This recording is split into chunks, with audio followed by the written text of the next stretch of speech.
Hi there, I'm Rowena. A few weeks ago, the bank called me about a $390,000 mortgage, in my name. But I never signed for it. I never even knew about it. Turns out, my sister did, without telling me. And my parents? They didn't just know, they helped her. They used my name, my credit, my entire identity like it was a family resource. And now, I'm the one picking up the pieces. But what hurts most isn't the money. It's wondering, how long had they been planning this? It was a Friday afternoon that had no intention of being memorable. I was wrapping up case files at the firm, thinking only about a glass of Cabernet and an early dinner. My next trial wasn't until Tuesday, and for once, there were no fire alarms ringing in my inbox. Just quiet, controlled, exactly how I liked it. The call came at 4:16 p.m. I almost didn't answer. Unknown number, South Carolina area code, spam, probably. But something in me picked up anyway. Maybe it was habit. Maybe it was the way the sun caught the edge of my desk that second. Either way, I tapped accept. "Hello, this is Bryce from Horizon First Bank," said the voice, smooth but oddly hesitant. "May I speak with Rowena Hale?" "This is she," I replied, stretching my neck. "Is there a problem?" There was a pause, the kind that makes your stomach tense up before your brain catches up. "I'm calling to verify details on a mortgage loan application. $390,000. For a property on Porterfield Avenue. You're listed as cosigner." I blinked. "Excuse me?" "Your name is on the cosign line. The primary applicant is Delphine Hale, your sister." I stood up from my chair without realizing it, heart crawling into my throat.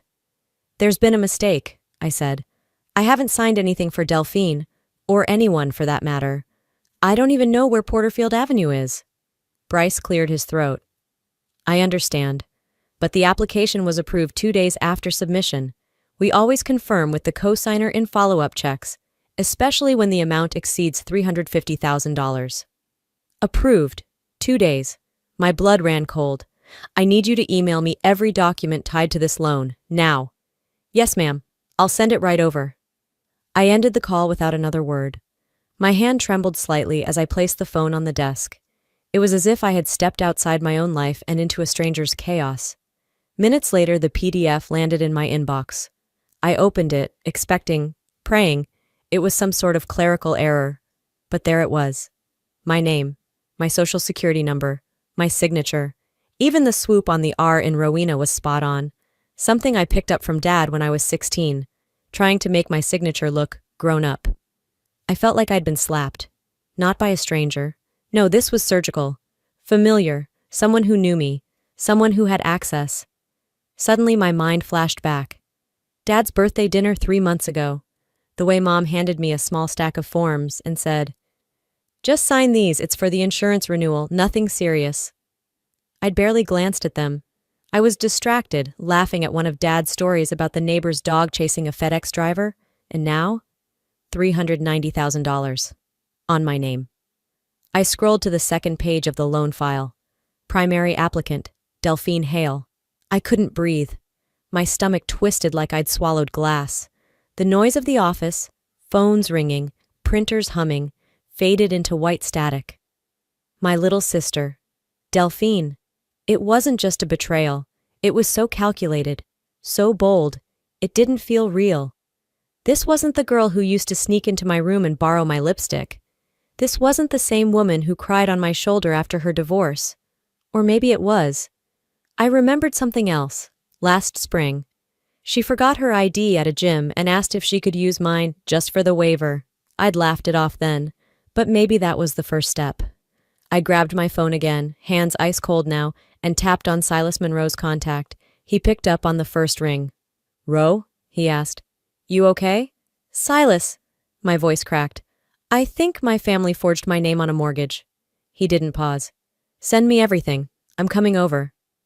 10 minutes later, I sat on my apartment floor, legs crossed, the PDF open on my laptop in front of me. I couldn't stop staring at my own name printed in someone else's intent. It wasn't the money. They didn't steal my cash or even my credit. They stole my identity. They took the thing I built from scratch, my name, my bar license, my reputation, and handed it to a bank like it was nothing but a tool. I kept trying to think of a reason.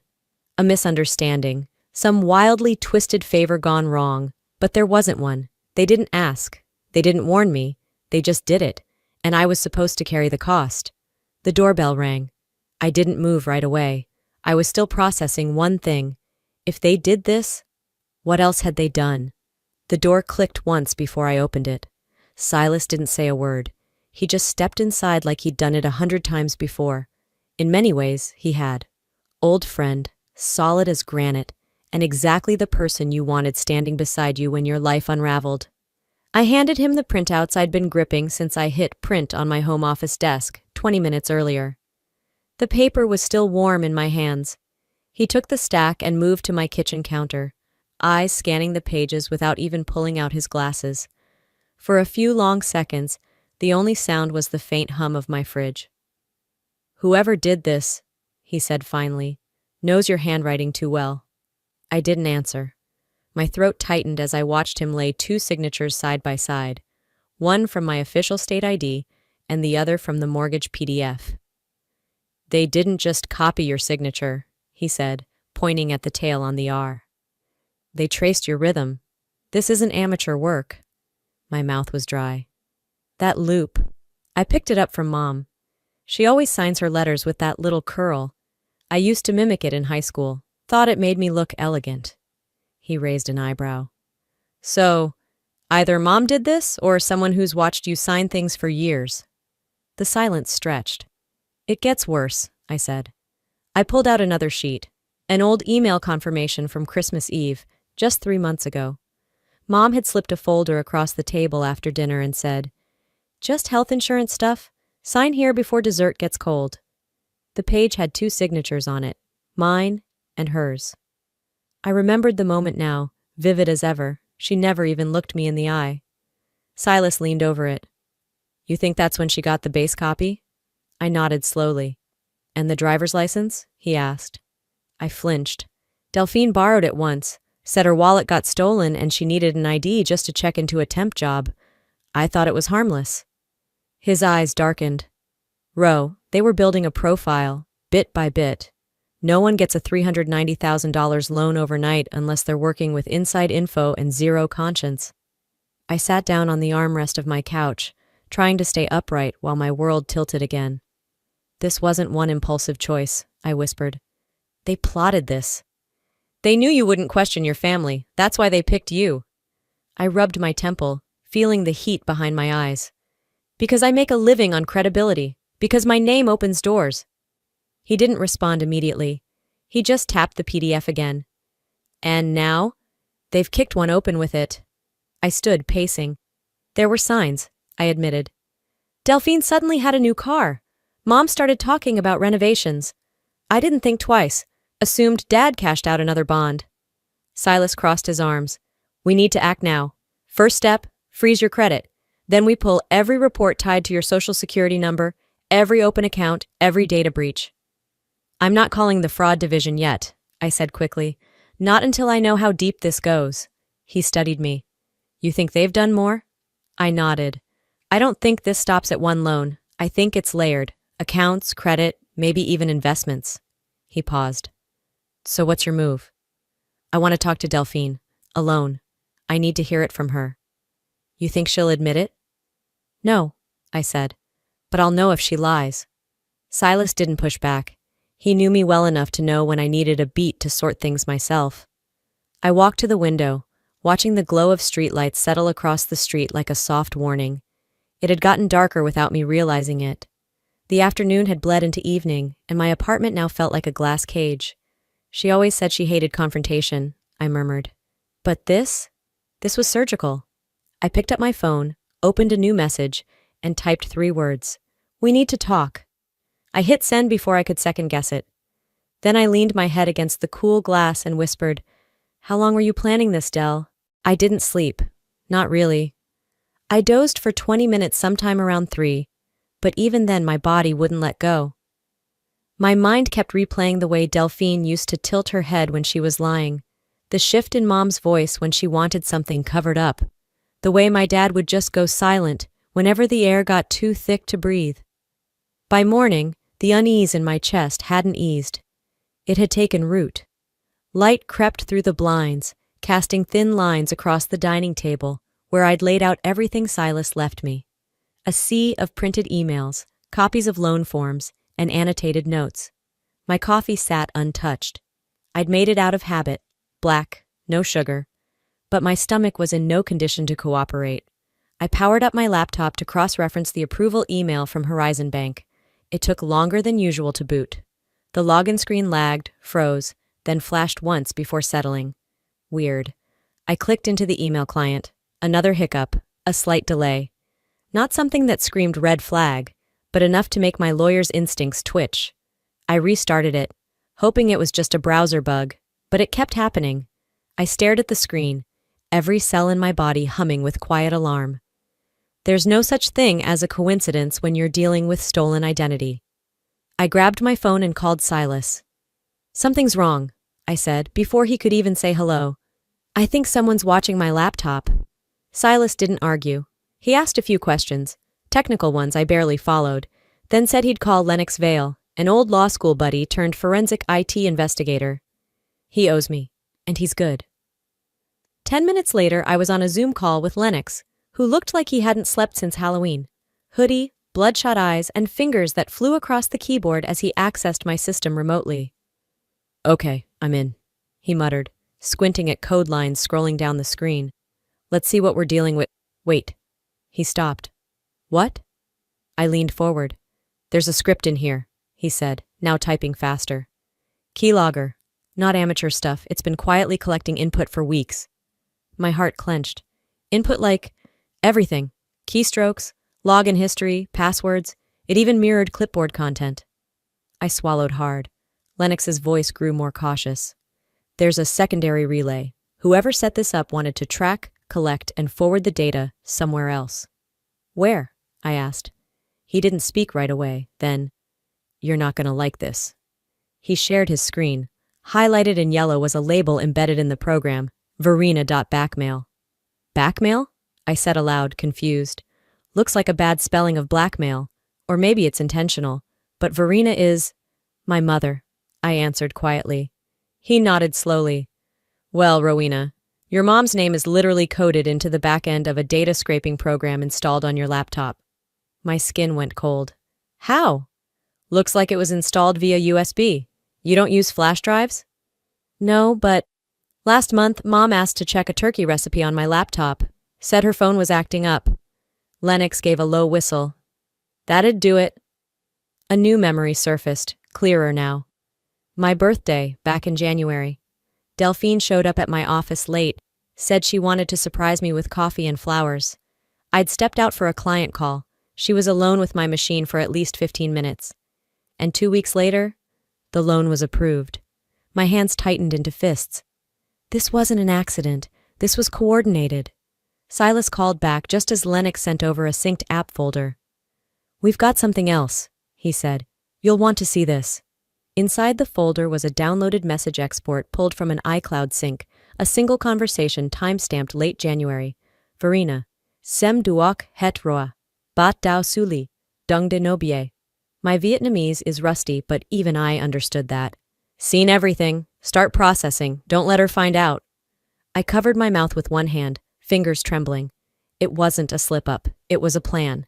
Deliberate, ruthless. And it wasn't just Delphine. My mother was leading the whole damn thing.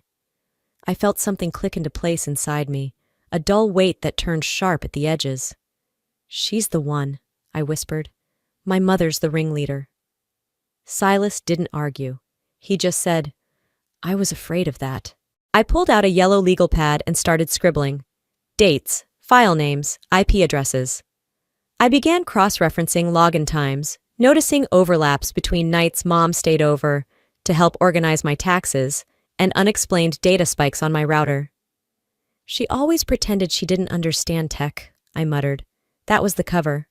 I looked up at Silas. "Forget waiting on Delphine. I want the full picture. Every login, every dollar, every lie." His voice was quiet but firm. "We'll get it." By nightfall, my office lights were dimmed except for the lamp by my desk. The room was silent except for the scratch of my pen. I stared down at the mess of scribbles, outlines, arrows.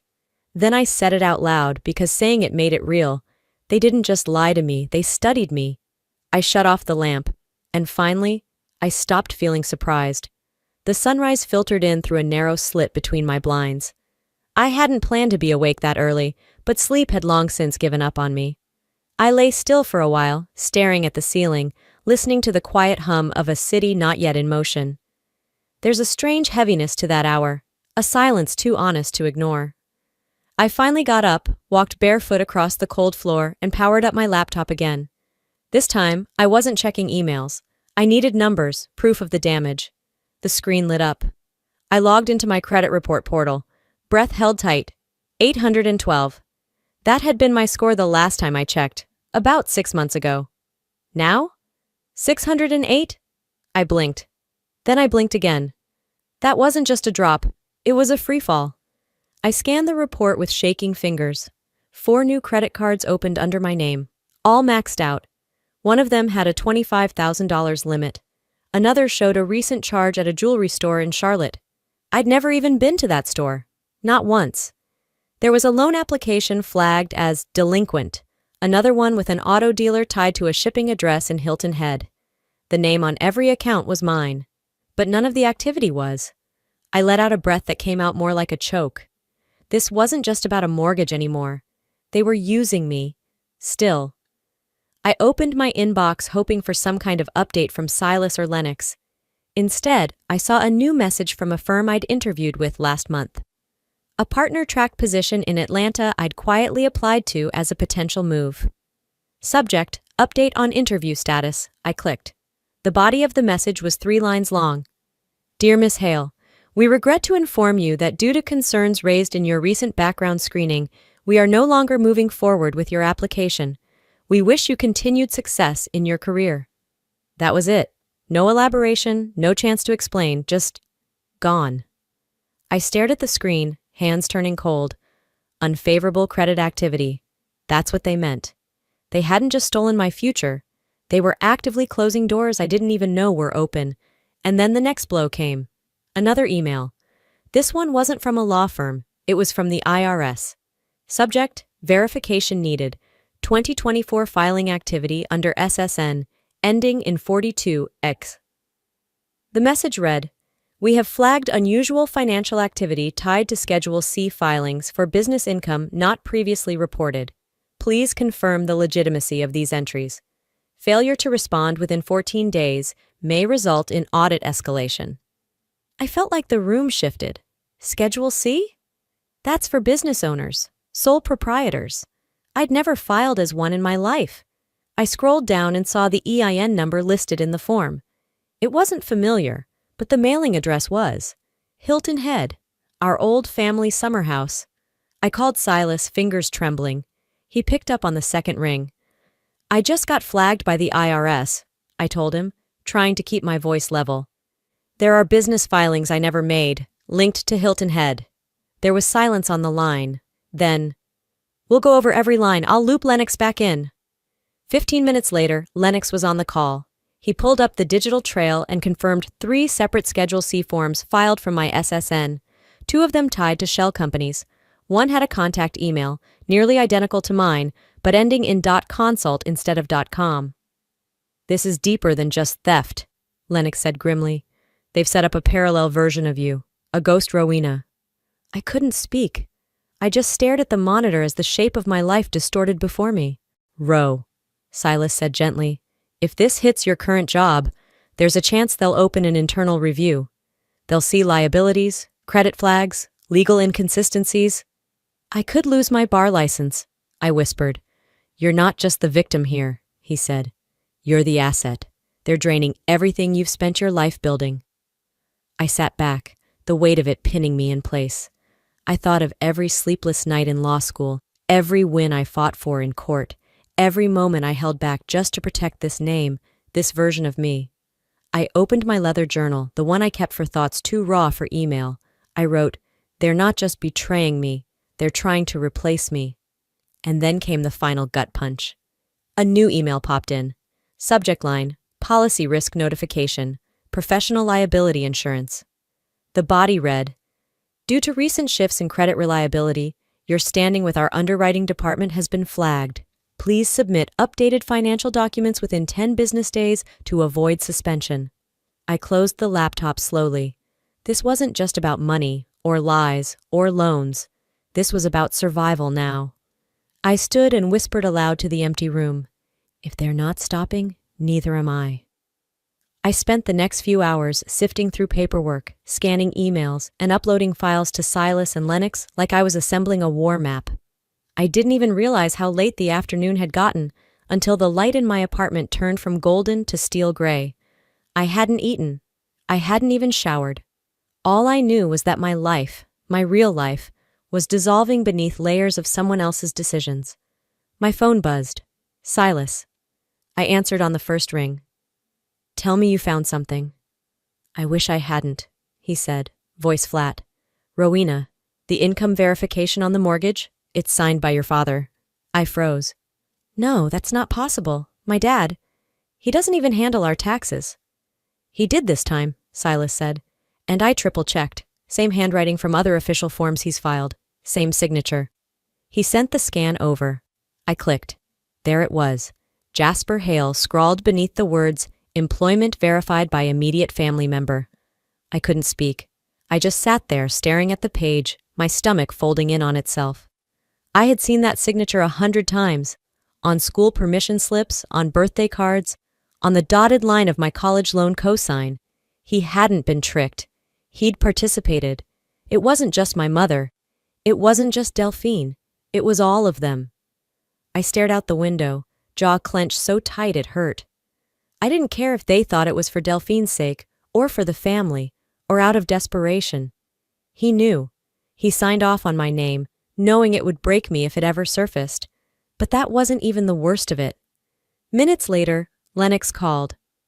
You're gonna want to sit down, he said. I'm already sitting, I replied, trying to sound steadier than I felt. I pulled a voice archive off Horizon's call logs from 2 months ago. Someone verified the loan over the phone. So? It was your dad. He sent the audio file. I hit play. Rowena Hale has excellent credit standing. She's my daughter. Yes, you can proceed. She's aware of the loan details. I stopped the recording. That one line, she's aware. It rang louder than any accusation. My father hadn't just signed paperwork. He had given them his voice, his approval, his lie. I was done staring at screens.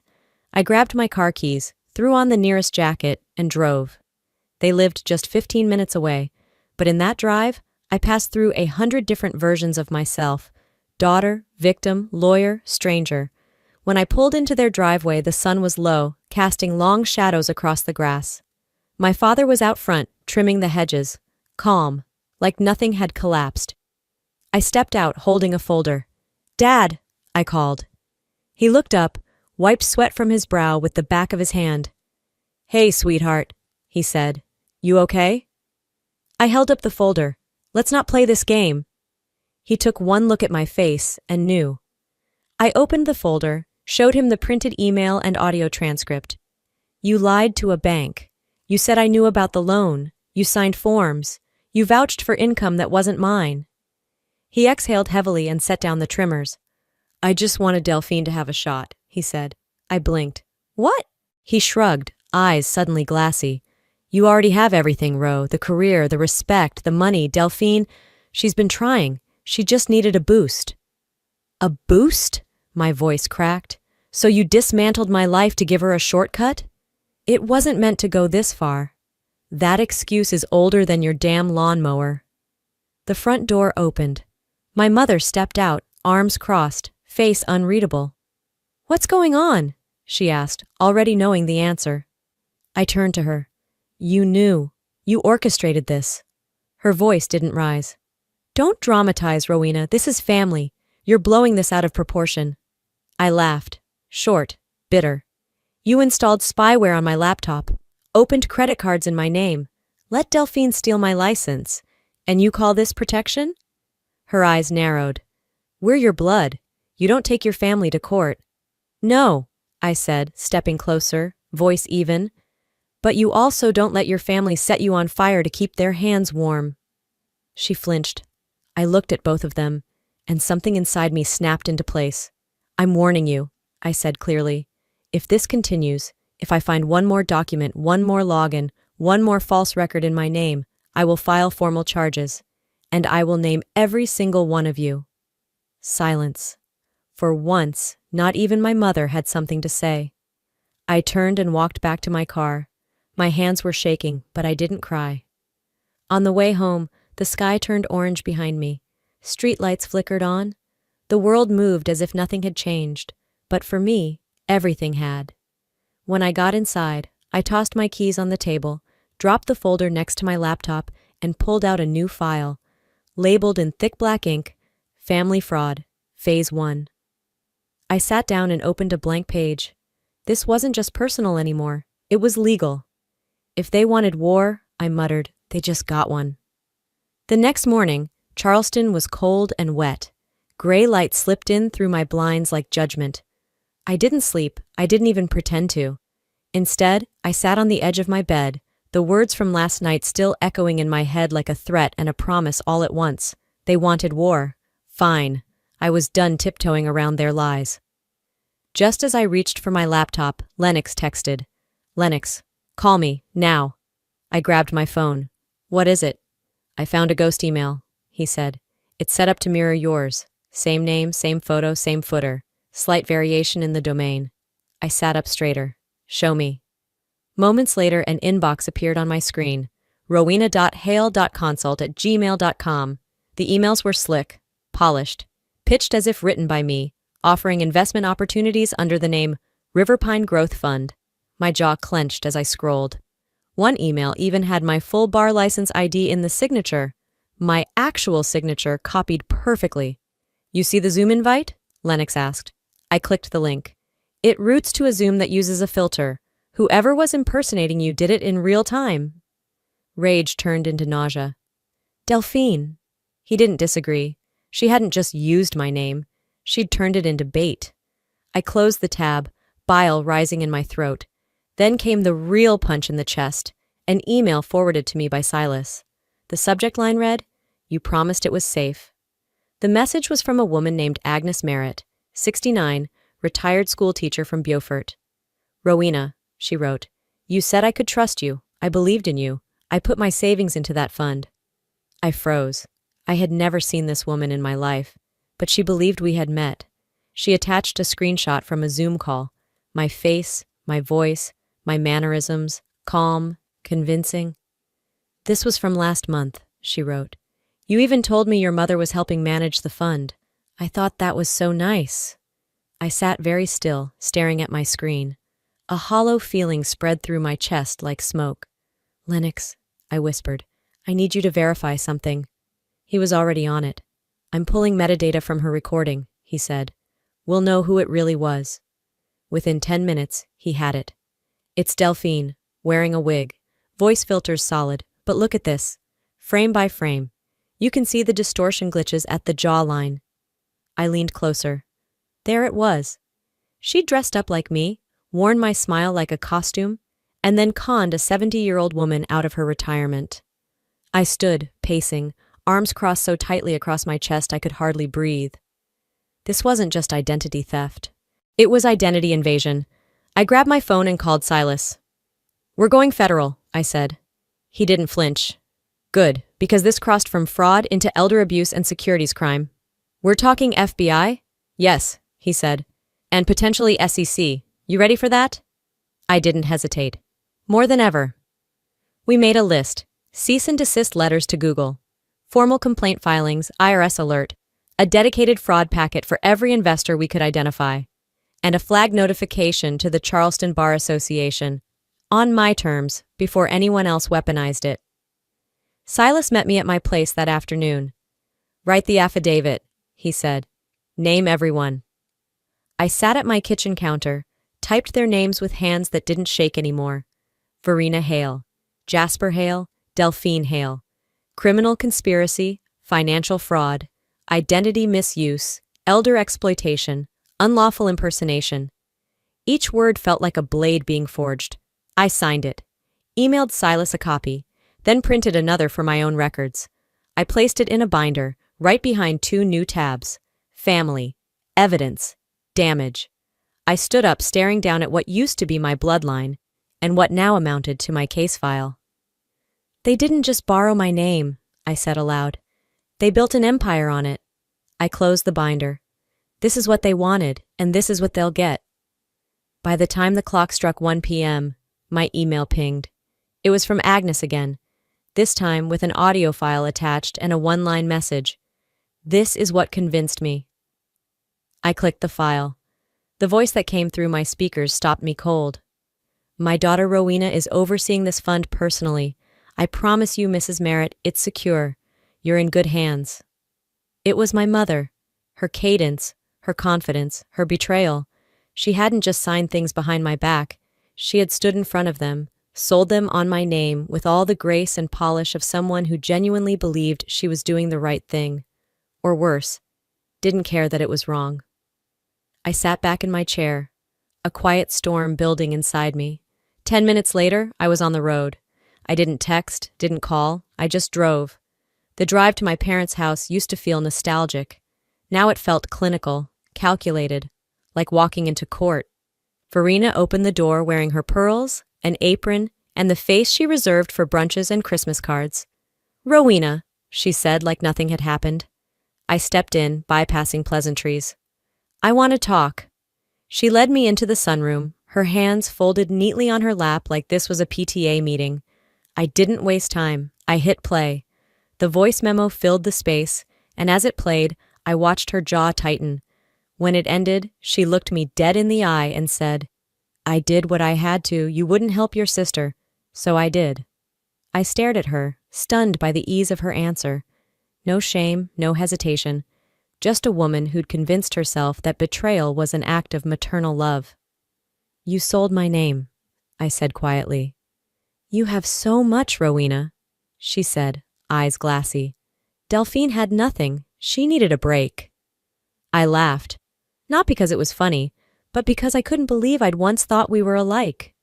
"You don't get to decide what I give," I snapped, "and you sure as hell don't get to steal it when I don't offer." Verena stood. "You're being dramatic. And you're being criminal." I turned to leave, but she followed, steps composed like she still thought she could contain the damage with grace. At the front door, Delphine appeared. She had tears in her eyes and a binder in her hands, the one I had dropped off 2 days earlier. "Please don't do this," she whispered. "This doesn't have to go public. It's family. It's complicated." I looked at her for a long time. I thought about her childhood, her late-night phone calls, the way she used to crawl into my bed when thunder scared her. But then I thought about Agnes, and the money, and the lies. I stepped past her and said with finality, "Then maybe it's time family stops being a shield for crime." She didn't follow. I walked back to the car with no one behind me. Inside, I sat for a full minute before turning the key. The house behind me, my childhood home, was still. Frozen in a version of the past I couldn't crawl back into. Before I pulled away, I glanced once more at the upstairs window that used to be mine. The curtains hadn't changed since high school. It should have made me sad. It didn't. By evening, Silas and I sat in his office, the FBI case packet spread across the table. Names, evidence, timeline. He handed me the last document to sign. "Once this is in their system," he said, "there's no walking it back." I nodded. "That's the point." I signed. As we stood to leave, Silas put a hand on my shoulder. "You're not just doing this for you." "I know," I said. "I'm doing it for every person they thought wouldn't fight back." When I stepped out into the Charleston night, the air felt different. Not lighter, not easier, just clearer. The following morning, I didn't need an alarm. My body woke itself, wired, alert. The kind of alert that doesn't come from caffeine or fear, but from knowing something irreversible was about to begin. Charleston's skies were gray, flat, and cold, the kind of weather that didn't beg for optimism. I got dressed in silence, black blazer, soft blouse, low heels, my version of armor. The file folders were already in my bag, the paperwork signed. Silas had confirmed the FBI was coordinating with Horizon First Bank for a meeting. That was the word Frank Delaney, the branch manager, used when he called my parents. "There's been a discrepancy in your daughter's financial record. We'd appreciate it if the family could come in.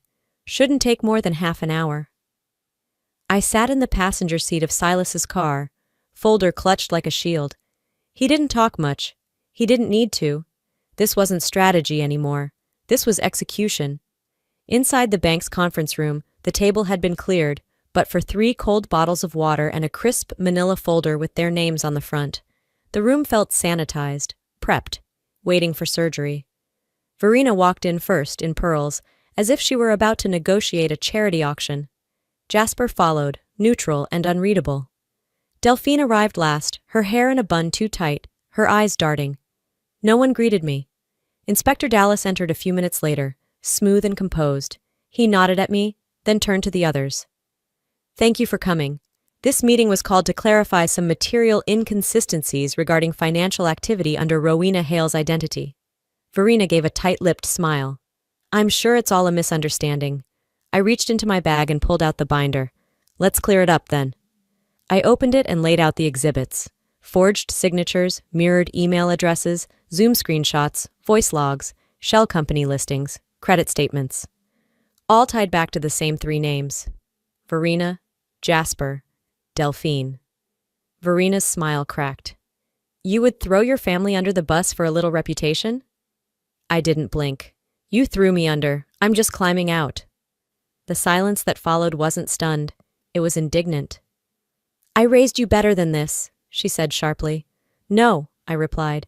You trained me to stay silent, and I finally broke the training. Delphine's voice shook as she asked, You brought the FBI into this? I nodded once. You did that, when you brought innocent people into your scheme. As if on cue, Inspector Dallas set a device on the table and pressed play. A voice memo filled the room. Verena's voice, clear, confident. Rowena is overseeing this fund personally, I promise you. It's secure. The voice of a mother speaking with complete authority, to a stranger, about her daughter's non-existent business. Delphine cracked first. I didn't mean for this to happen, she whispered. I just wanted the house. I thought we could manage it. Mom said you'd never find out. Her words hit like static. Useless. Late. I kept waiting for you to notice, she went on, breaking down. But you didn't, so I thought, maybe we'd pull it off. Verena snapped, Delphine! But Delphine wasn't defending anymore. She's right. We studied her. We knew her logins, her tells. She was the perfect mask. Inspector Dallas spoke next, calm but absolute. Verena Hale, Jasper Hale, Delphine Hale. You are now under formal investigation for identity theft, fraud, and financial conspiracy. All of your known bank accounts will be frozen pending a full forensic audit. Please remain seated. Jasper didn't flinch, didn't look at anyone. Verena muttered, We're not criminals. Dallas didn't even blink. We'll let the records decide. 2 agents stepped into the room. I didn't gloat, I didn't cry, I simply turned my gaze away as they were read their rights. Delphine looked back at me, lips trembling. I'm sorry, she whispered. I really am. I shook my head. So am I. But sorry doesn't fix this. She didn't argue. I gathered the binder and stood. As I passed the threshold of that room, I could feel the weight of what I'd just done settle onto my shoulders. Not guilt, not relief, just the cold clarity of knowing the truth was finally louder than the lies. I turned to Silas outside and said, Let's finish what we started. 3 weeks passed, and with them, a strange silence settled over Charleston. Not the kind of silence that follows peace. The kind that comes after a storm's center has shifted, but the wreckage still hums beneath your feet. On a gray March morning, I stepped into the federal courthouse. The marble floor echoed with every click of my heels. I wasn't nervous, not anymore. Not since the truth had been spoken aloud in front of people who mattered, but my chest still carried a quiet ache, an ache for what could never be repaired. The courtroom was full. Victims lined the benches behind the prosecution's table, men and women with weary eyes and folders in their laps. Agnes Merritt sat near the aisle, her hand resting on a younger woman's shoulder. I didn't know the girl, but I knew that look. The one that said, Please tell me this ends today. Judge Halberd called the room to order. I took the stand. My voice didn't crack. Not until I said Delphine's name. And even then, it was more breath than sound. I told the story as plainly as I could, how my name had been signed, how the accounts had been created, how the people I was supposed to trust most turned me into a mask they could wear to scam others. I didn't make it emotional. I made it irrefutable. When I stepped down, I didn't look toward the defense table. I didn't need to see if they watched me. The sentencing came that afternoon. Jasper Hale, my father, received 18 years. No possibility of parole for 10. Verena, my mother, was given 15. She blinked once but didn't show anything else. Delphine was sentenced to 12 years, ordered to pay restitution, and permanently barred from working in any professional advisory or fiduciary role again. Someone gasped behind me when they read Delphine's punishment. I didn't turn around. Judge Halberd's voice was calm but heavy. Family trust is not a license for crime. Betrayal doesn't become less corrosive just because it's signed in blood. And just like that, it was done. I stepped outside into a sunlit corridor and let the air settle into my lungs. It didn't feel like justice. Not entirely. It felt like an ending that cost too much to celebrate. A few days later, I returned to the house I grew up in, alone for the last time. I didn't go to take revenge. I went to collect what was mine: 2 old photo albums, a worn copy of To Kill a Mockingbird, and a locket my grandmother gave me when I turned 13. The house was empty. The walls didn't whisper. The furniture didn't creak like it remembered me. I moved room to room like a stranger. When I got to my old bedroom, I paused at the window, the one I used to lean out of during thunderstorms. I saw a framed photo on the shelf. Me at 9, missing a front tooth, sand in my hair. My father's arm around me. The love was real once, but they buried it in fear and greed. I left the photo on the shelf. 3 weeks after sentencing, Reclaim and Rise officially launched, an outreach initiative for survivors of familial fraud and betrayal. The logo was simple, a broken circle stitched together at one edge. Agnes joined as a speaker. That same night, after our first group session, a young woman, barely 22, hugged me outside the meeting room.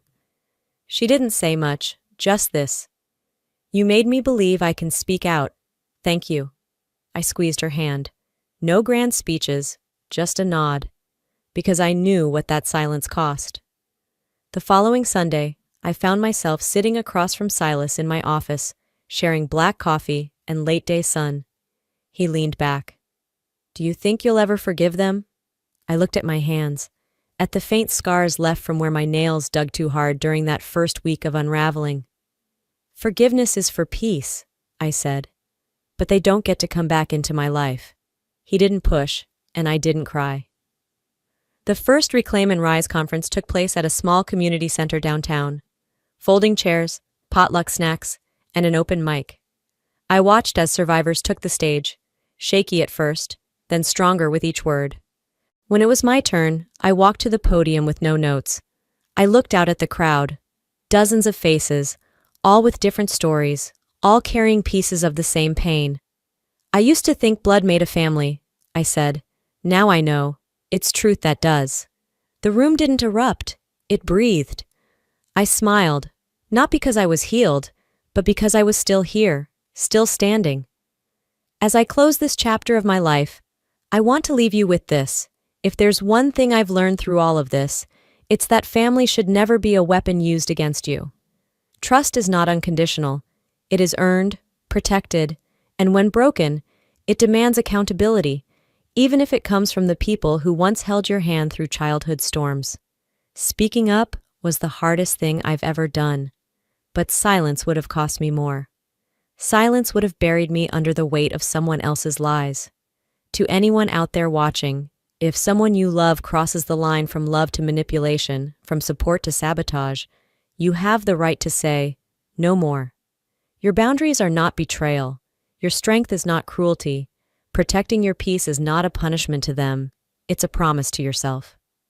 So I ask you now, have you ever had to choose truth over family? What does forgiveness mean to you when the people who hurt you share your last name? I'd love to hear your thoughts in the comments. If this story moved you or resonated in any way, drop a 1 in the comments, or tell me where you're watching from. If it didn't speak to you, tell me why. I want to understand your perspective. And if you're still here with me at the end of this video, I hope you'll subscribe for more real, raw, and powerful stories, just like this one. This isn't just about entertainment. It's about healing, connection, and giving voice to stories that too often go unheard. Because your story might be the one that helps someone else survive theirs.